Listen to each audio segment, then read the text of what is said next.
You're listening to the Mastering Money in Midlife podcast, episode 4, Managing Fluctuating Income. Welcome to Mastering Money in Midlife, a podcast for midlife women in business to overcome financial anxiety and make more money without burning out or sacrificing their families. Join certified life and money coach Debbie Sasson as she shares practical business strategies and mindset shifts that help you dissolve the money blocks that keep you stuck in a cycle of under-earning and under-saving, sabotage the growth of your business, and prevent you from building the wealth that you desire. Hello, my friends, and welcome to episode 4 of the podcast. It's late November when I'm recording this podcast, and we were supposed to be launching yesterday, which is a little bit funny. The uncertainty that has been generated around the podcast, getting it launched, getting it out there into the world. And it's almost like a baby. And as a mom of 8, I've had this experience a few times in my life where you have a due date in your mind and you're expecting that your baby's going to arrive on November 23rd or March 10th or whatever it is. And then you get closer to the date and the anticipation increases, and every little time you're feeling something in your belly, a little pain here, a little pain there, you start wondering, is this it? Is this not it? Is today going to be the day? And that's kind of the way I've been feeling about the podcast. And last night, we got word that we're actually delaying the launch for a whole week. Now, by the time you're listening to this episode, it's already going to be December, and the podcast will have launched. And now it's just kind of like I have a new due date for the baby. And it's like, oh, okay, let's just recalibrate all of our expectations and reorganize our brain for something new. We've got new information, new data points, and let's focus on the new date. And that kind of ties right into what I'm going to be talking about today, which is fluctuating income and the uncertainty that entrepreneurs have around the ups and downs, that kind of roller coaster ride around fluctuating income. And a lot of entrepreneurs say they don't really like that part of being a business owner. They love being out there in the world. They love serving their clients. They get a lot of satisfaction from being out there and doing the thing. But the money part, the income part, the ups and downs, that like roller coaster ride that gets everybody to show up at Disneyland and Disney World, that's not the fun part of the process. So we're going to dig in a little bit into how your brain is hardwired and why it's a problem, let's say, why it's a challenge for entrepreneurs and what you can do instead. All right. So the first thing you have to be aware of is that your brain has been hardwired to look for patterns. It takes the data points that are out there in the world, and sometimes we don't have a lot of data points, and it tries to organize them and create meaning. Our brain wants to tell us a story, and it wants to keep us alive. And it doesn't matter if the data that's coming in is true or not true. It wants to give you meaning because the main function of your brain is to keep you alive and to keep you safe. So imagine, for example, that you're out hiking in the mountains. And 3.5 years ago, I was in Northern California in Yosemite National Park with my family, and we were hiking. I hiked Half Dome, and if you want to go and take a look on my website, on my blog, there's a whole blog that I wrote about hiking Half Dome. I made it to the top. It was an amazing, exhilarating experience. But during part of the hike on those trails, there was actually a time where we heard some rustling in the bushes or rustling in the leaves, and we looked over the side of the trail. Actually, there were a lot of people looking over the side of the trail by that time, and there was a rattlesnake. And of course, that's what your brain wants to do, is it wants to hear sounds that are unfamiliar, that rustling in the bushes. Maybe it's a snake, maybe it's a bear, maybe it's some other predatory animal, or once upon a time, it could have been an enemy tribe that was going to attack you. Or if you're out at night, right, your brain is going to be listening for unfamiliar sounds, maybe steps that are running after you because it wants you to run, flee, hide, and stay safe. And another incident happened to me 22 years ago. I had a newborn at the time, and I was nursing him in the middle of the night. It was a rainy winter night.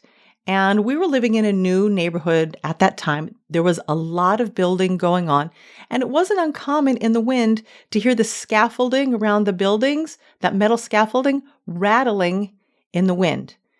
And I heard the sound, and my brain is processing information, taking in the data, and thinking to myself, does this sound like scaffolding? And as I paid closer attention, it sounded to me like the window bars, the security bars of my house were being rattled. And then I woke up my husband. I said, I think there's somebody trying to break into our house. And he jumped out of bed, ran downstairs, and looked out into the garden. And indeed, there was somebody trying to break into our house. And he banged on the window, and the guy, made a face at him. And I think he actually gave him the finger and ran away.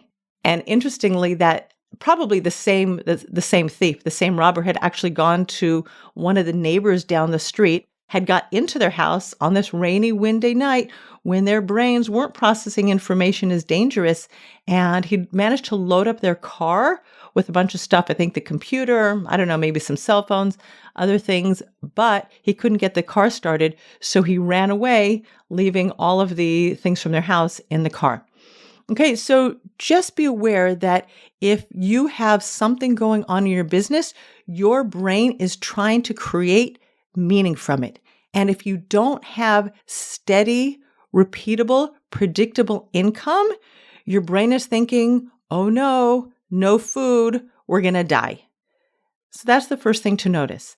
The second thing is that your brain loves predictability, right? This is why there are people who just love being employees. They love working in a job and knowing that every single month they're going to have money coming in, the same amount. It doesn't even matter. It does, but it doesn't matter so much if it's a lot of money or a little bit of money. There's safety created when you can rely on the same amount of money coming into your bank account. Your brain can relegate that to a lower part of the brain, to your unconscious mind. You don't have to think about it anymore.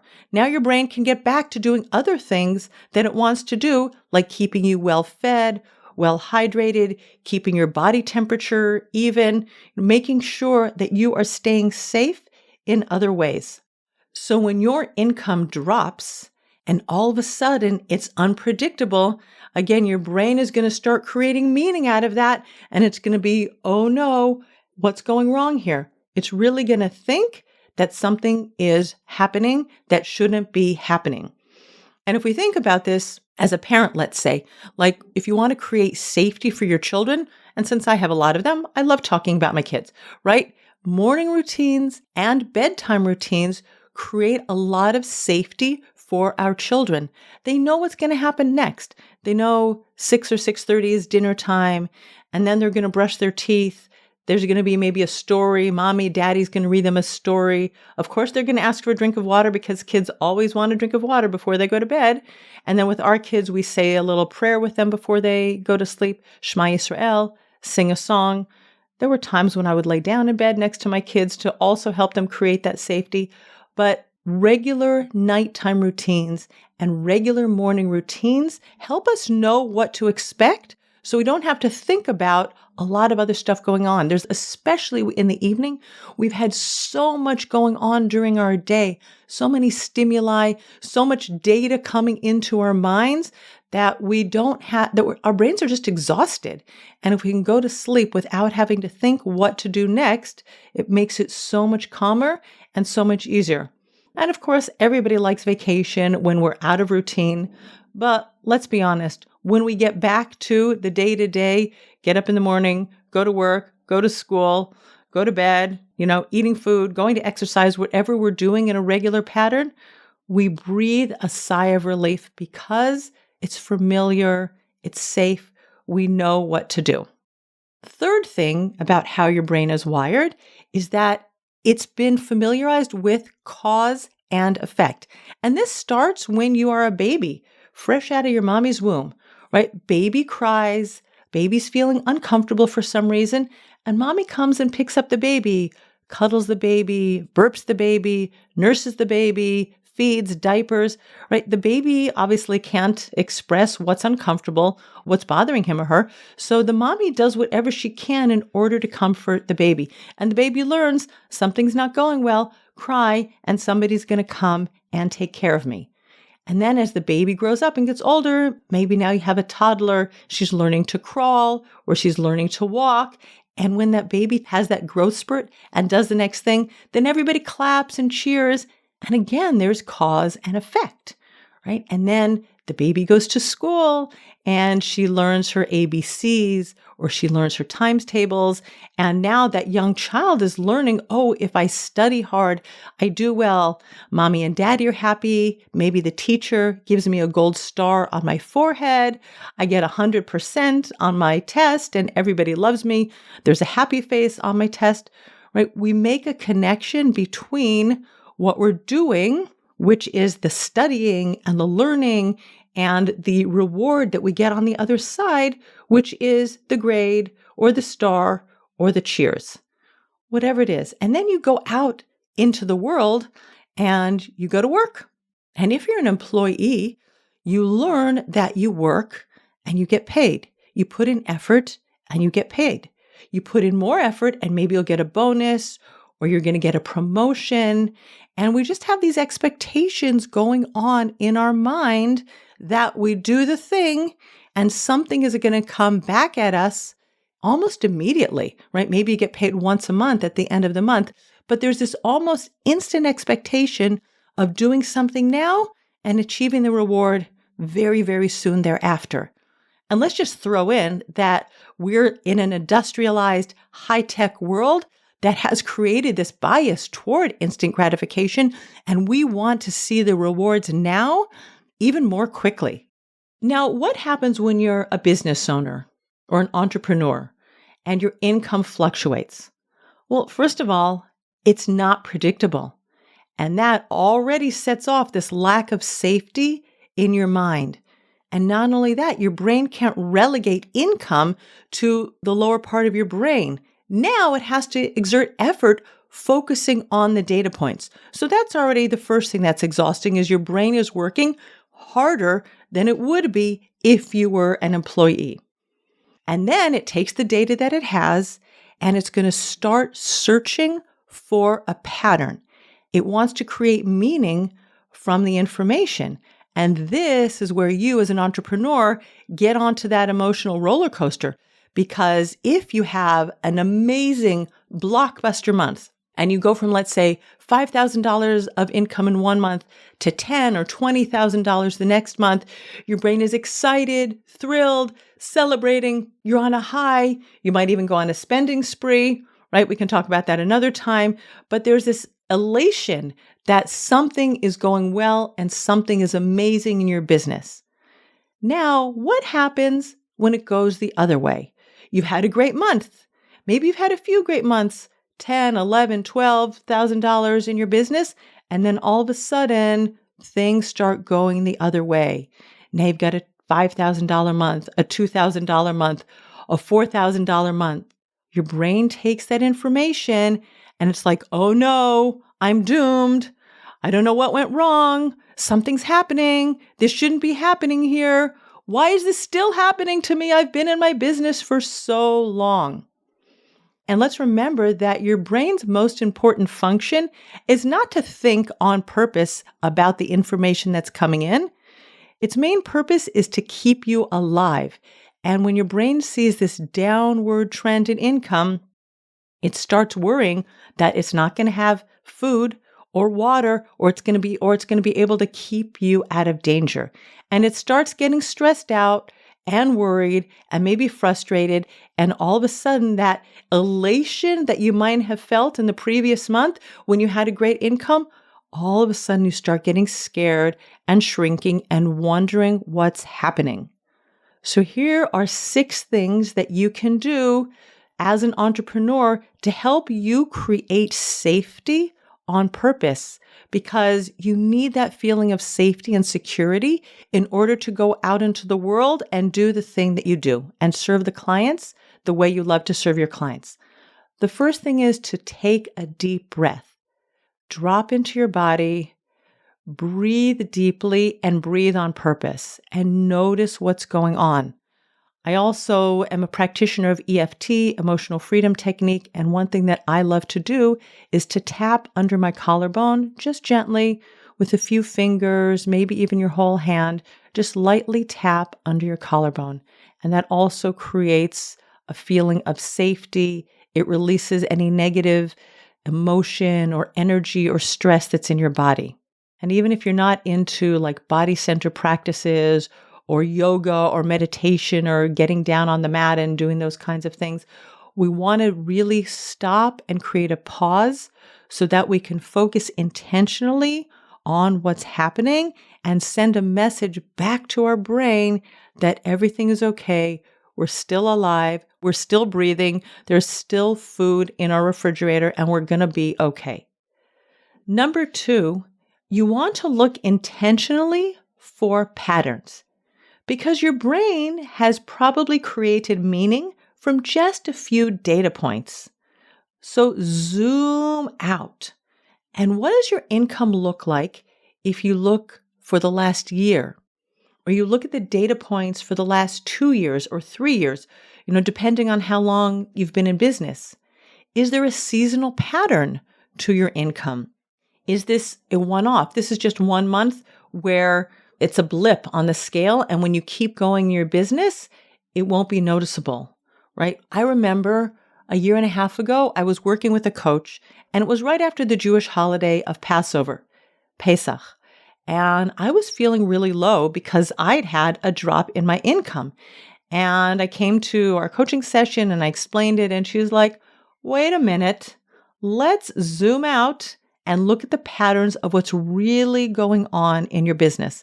And I had created a story in my mind that I had more or less consistent $10,000 income months at that time. So I pulled up my bookkeeping software on my computer. And in Israel, I use this software called Green Invoice. It has lovely green bar charts. And we looked at the real information. And what I noticed was that there was an up and down pattern to my income. It might have been $10,000, $9,000, $11,000, $8,000. Like my income was hovering around $10,000 consistently per month, but there were fluctuations. And if we looked over a year's worth of information, the trend of income was going up. So this 1 month when my income dropped to, I think it was $4,000, it really was an outlier. But my brain had wanted to create something meaningful out of nothing. So take a look at your business and what's really, really happening. What are the long-term trends? If Christmas season, which is coming up, is a time where you normally sell a lot in your business, right? So look for that and make sure that you're on track to bring in the income that you normally bring in at this time of year.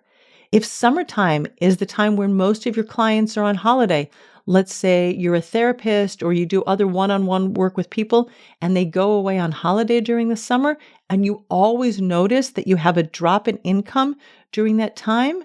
So nothing's gone wrong if July and August are quiet months for you.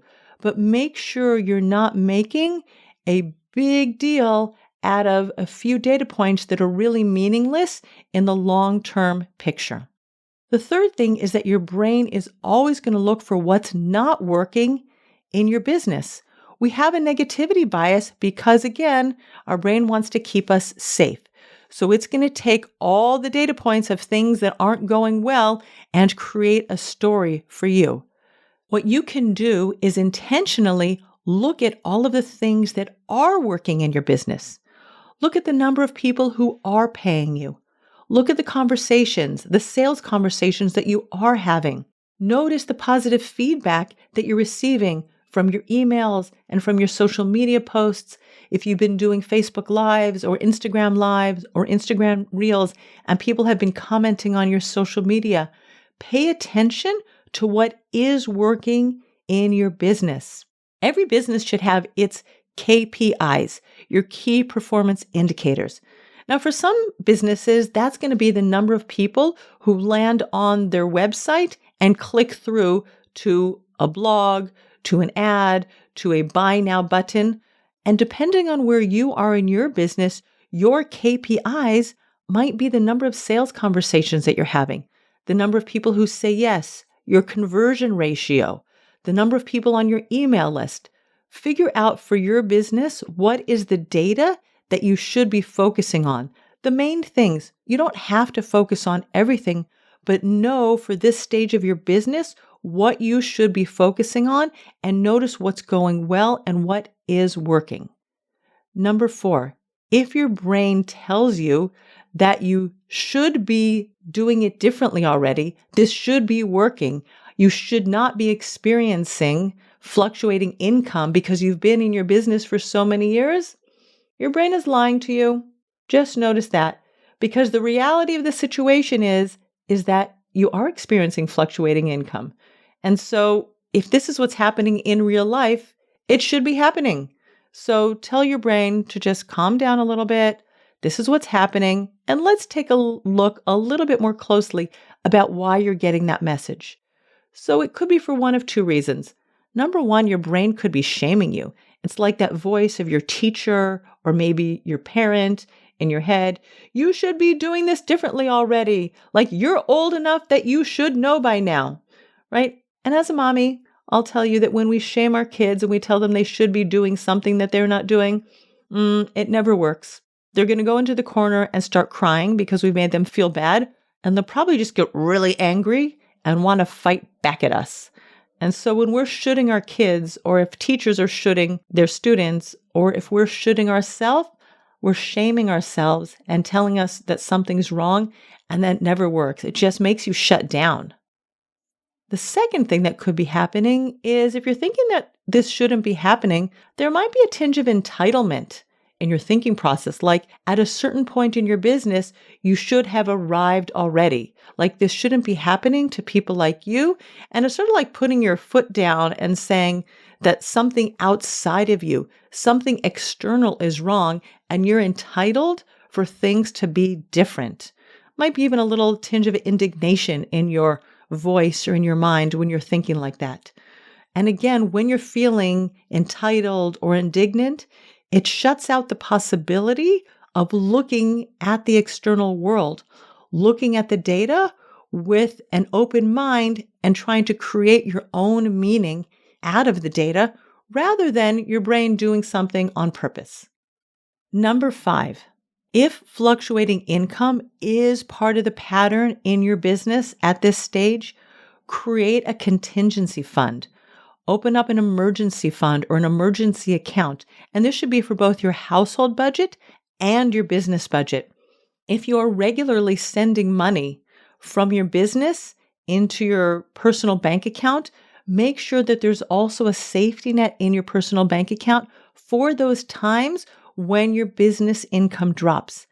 And also make sure that there is a safety fund, a buffer or contingency fund in your business for when your income drops. Just be aware that there are fluctuating cycles in your business and you want to be able to eat and feed yourself and pay your mortgage or your rent, your electricity bill. You want to be able to carry on your day-to-day activities and stay alive even when your income drops. And number 6 is recognizing that the money that you receive in your business is always a lagging indicator of the value that you have already put out into the world. And this is different from a job where you show up, let's say, on the first of the month and you work, you put in your effort, and then on the last day of the month, you get your paycheck. As a business owner, things work differently.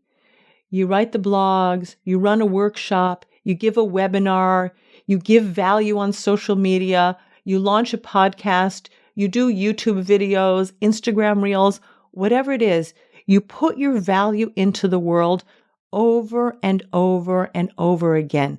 And the more value you put out there, you can rest assured that sometime in the future, that value is going to come back to you in the form of money. As a business owner, the reward comes later. It's not such immediate gratification as it is as an employee. Now, you might run a webinar or a workshop and somebody immediately signs up to work with you, and that's fantastic. And you can call that, an extra special cherry on top of being a business owner. But for most of us, the way we create more predictable income in our businesses is to show up for a year or 2 or 3 or sometimes more and continue creating value with the awareness and the knowledge and the confidence that the reward will come. So keep putting value in the world, share your goodness, share your gifts, and rest assured that in time, money will follow. All right, my friends, that's what I have for you today.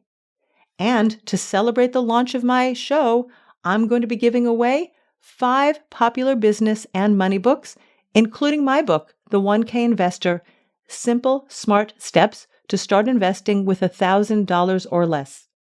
I'll be awarding 5 lucky listeners who follow, rate, and review the show. It doesn't have to be a 5-star review, although I sure hope you love the show. I want your honest feedback so I can create an awesome show that provides tons of value. So please visit masteringmoneyinmidlife.com/podcast launch to learn more about the contest and how to enter. I'll be announcing the winners on the show in an upcoming podcast. Thank you, and bye for now. Thanks for listening to Mastering Money in Midlife. If you want more information on Debbie Sasson or the resources from the podcast, visit masteringmoneyinmidlife.com.